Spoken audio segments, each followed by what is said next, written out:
Hello and warm welcome to this special broadcast by the Tribune Network.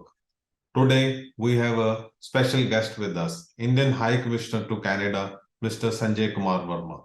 We will be speaking with him on a wide range of issues, from education to fleecing of students to gangsters and drug smugglers, anti-national elements hiding in Canada. Thanks a lot for talking to us, sir. And may I start by a recent statement by you regarding fleecing of Indian students by private universities in Canada. This is actually a very alarming situation here, and many students have been duped by these universities. And can you elaborate on that? What is the scale of this problem, sir?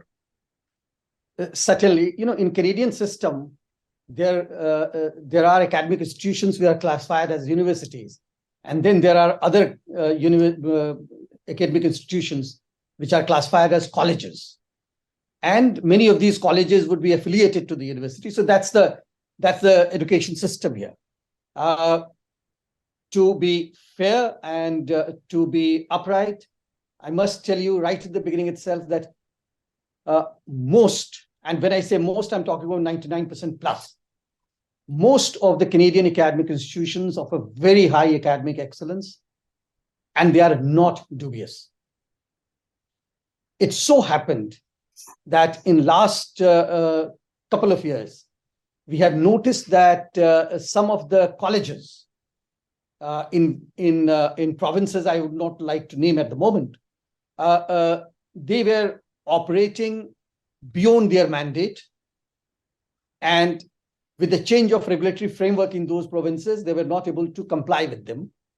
And therefore, many of them were asked to shut down, or they exited themselves. When that happened, those Indian students who had already got their admission in those colleges, they also had to exit the so-called colleges. And that created a bit of a problem for them. Their parents would have already sold their farmlands, their livestock. They would have taken the debt for sending these children to Canada, which is an excellent place for education. Then this issue was taken up with those provincial governments.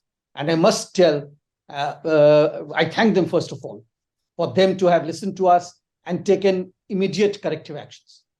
So many of those students were placed in other colleges, all other universities which were willing to take them.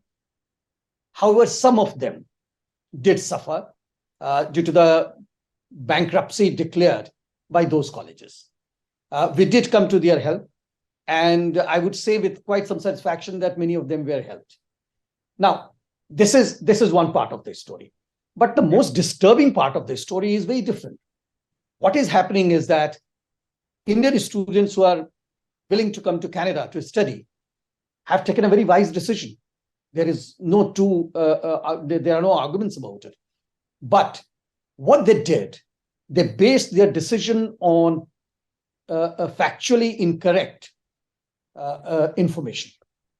And those informations, unfortunately, were sold to them by so-called recruiting agents for these colleges in India. They are our own brothers and sisters.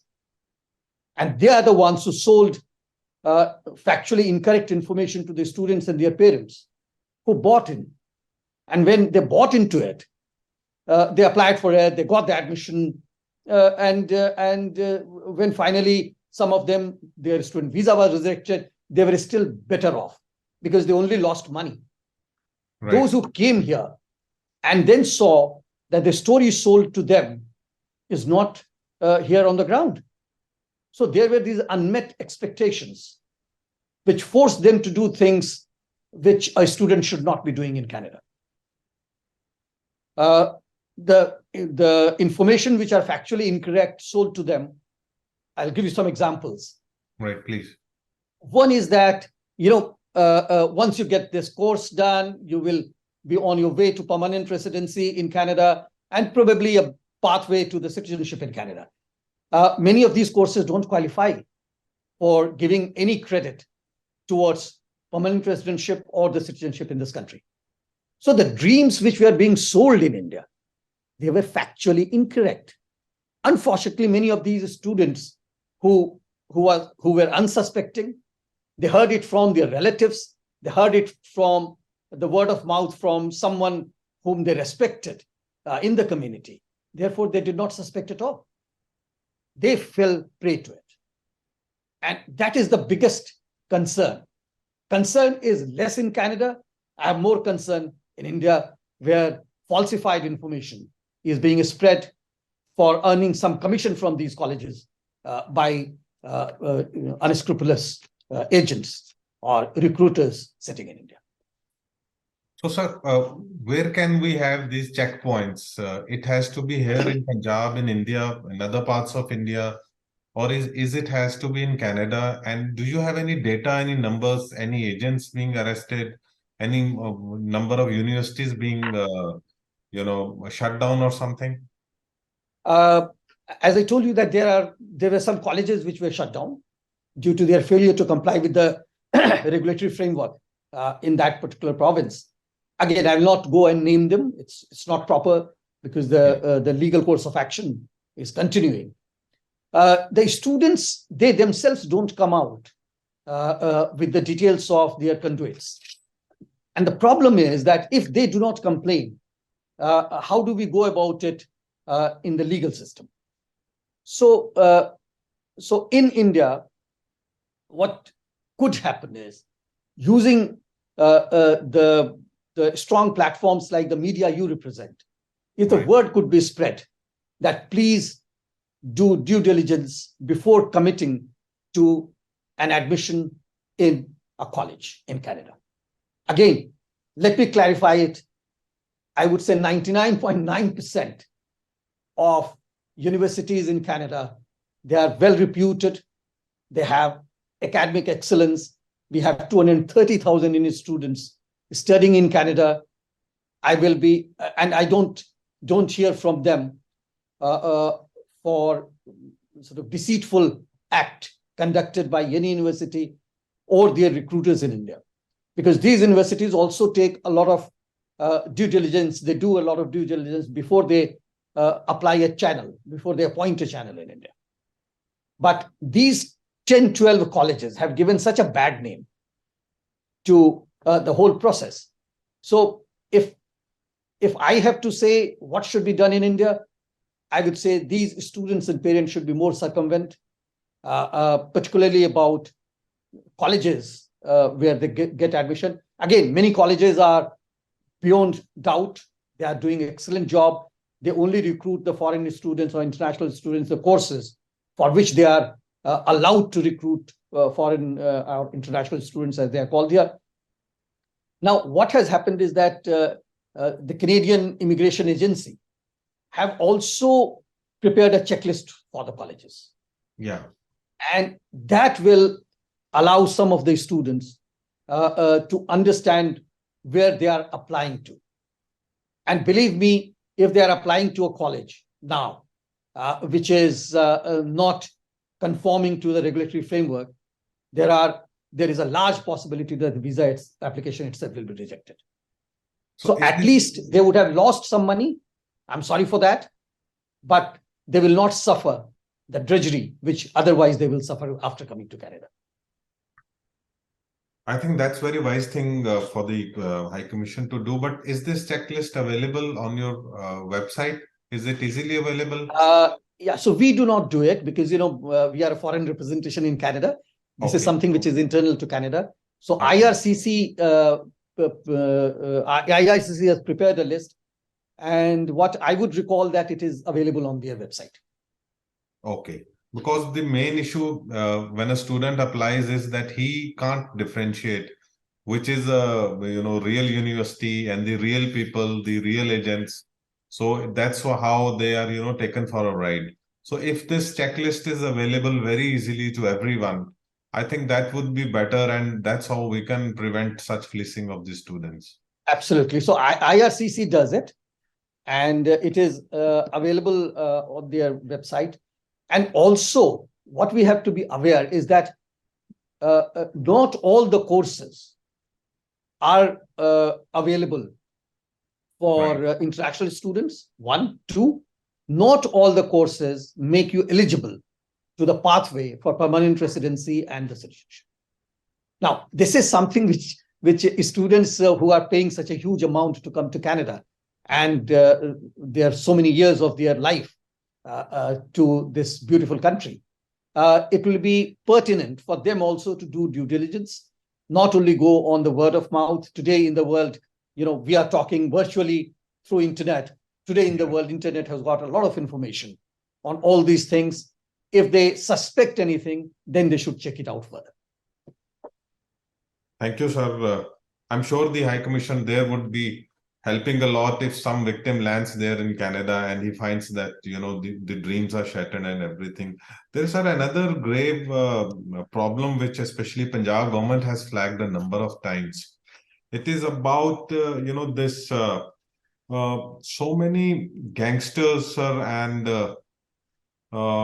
radical elements. I'm sure you must be aware of these concerns in India regarding, Canada being misused by pro-Khalistani extremists and gangsters also, and some drug smugglers also in the past. I remember the previous two chief ministers had flagged a list of these gangsters, criminals, and pro-Khalistani elements. So how is this being taken care of at your end, sir? The two governments are in continuous conversation on any issue which are of mutual concern. I will not get into the details of the discussions. They are ongoing. The two investigating agencies are also in touch on various things which are on the table, but I'll not be able to talk about the details of the cases. Oh, it's a very long drawn process, like the famous Jassi murder case, or it took 18 years for the extradition in a murder case. So is there any way, we can speed up? Maybe you can, because you are on a position where you can see that maybe the police has not prepared the case properly. That's why the extradition is not helping. Maybe the intelligence is not up to that mark. So how can we speed up this process? The two countries follow two different sets of legal evidentiary thresholds. So therefore, the first thing which is very important for both sides, which we do facilitate, is to understand the thresholds of the investigation. Once the thresholds of the investigations are met on both sides, only then the court of law will be able to take the cognizance of it. If it fails the threshold, then unfortunately, due to the technical and legality, there would be issues which will delay the whole process. And that is why it is very important that the two sides get to talk to each other as often as possible, so that they are able to share their concerns almost on real time. There has to be a trust between the two sides, which is already there.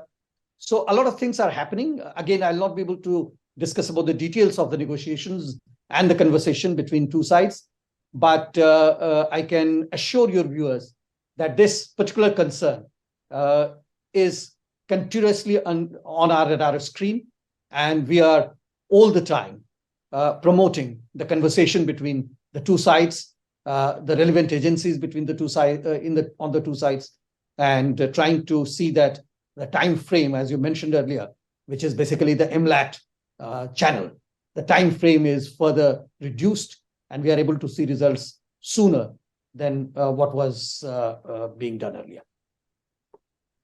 And sir, especially for Punjabis, Canada is the land to go and prosper.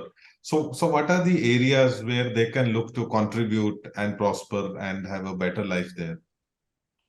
See, the first thing which is very important is that unless someone coming here is able to add value to the existing ecosystem in Canada, that person either will feel suffocated after coming to Canada, or the Canadians will not find him suitable for the residency here. So the first thing which is very important is to understand that you have to add value. And in order to do that, the ecosystem will have to be very well understood. So to give you a bit of factual information on that, due to the shortage of qualified workers and labor in Canada, The Canadian government has already announced next 3 years immigration or what they call is residency route. The first one in 2023, 465,000 new residents will be admitted in Canada from all over the world. It's not only India. 485,000 in 2024 and 500,000, which is 500,000, 5 lakh in the year 2025. So Canada is open to qualified immigration. We have to qualify if we want to look for our own economic activities and contribution to the Canadian ecosystem. So I would say anyone who would qualify for those, as they call it, national occupation codes, classes, I'm sorry, NOC, should be able to look at Canada for a possible contribution to the Canadian economy and Canadian society. That is one. Second, Canada is such a multicultural country. It speaks, I feel like I'm in India. It speaks different languages, all religions represented, various ethnicities represented, various cultures represented. So I feel like I'm in India here because that is what we represent to the world. And therefore, when one comes to Canada, one has to come to Canada with that open mind, with a factor of tolerance, cultural tolerance, linguistic tolerance, humanitarian tolerance embedded into the person. And when he or she comes here, will be able to contribute. But at the same time, please do not come to Canada just to make a living. It's a beautiful society. Come to Canada if you can contribute to the Canadian way of life, if you can contribute to India-Canada relations, if you can contribute to creating even a better society when you come here and join. I think that's very good advice, sir, for the immigrants and for the students. And hopefully the High Commission Office will keep helping and forging the better relations between the two countries. Thank you for your time, sir. It was a pleasure talking to you. Thank you. Thank you, Singh Sir. Namaskar. It was my pleasure. Thank you.